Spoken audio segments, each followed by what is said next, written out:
ঐতিহ্য, সংস্কৃতি আর জিভে জলানো স্বাদের শহর যশোর।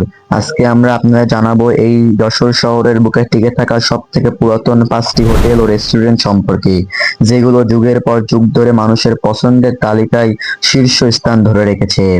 জলযোগ, এটি যশোরের সবচেয়ে প্রাচীন খাবারের দোকান। 1893 সালে এটি প্রতিষ্ঠিত হয়। বর্তমান 2026 সাল হিসেবে এই ঐতিহাসিক দোকানটির বয়স 133 বছর।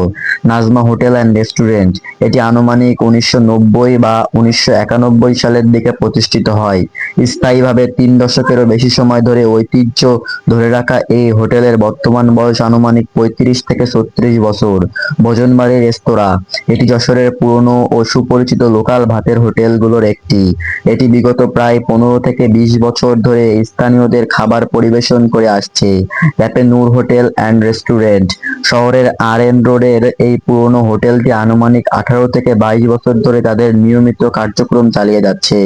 যশোরের ঐতিহ্যবাহী ভৈরব হোটেল, যশোরের শহরের কেন্দ্রবিন্দু দোয়াটানা মোড়ে 250 শয্য বিশিষ্ট জেনারেল হাসপাতালের সামনে অবস্থিত এবং এটি আনুমানিক 2000 সালে প্রতিষ্ঠিত হয়ে বর্তমানে প্রায় 26 বছর ধরে 24 ঘন্টা সাধারণ ও লোকাল ঐতিহ্যবাহী খাবার পরিবেশন করে আসছে।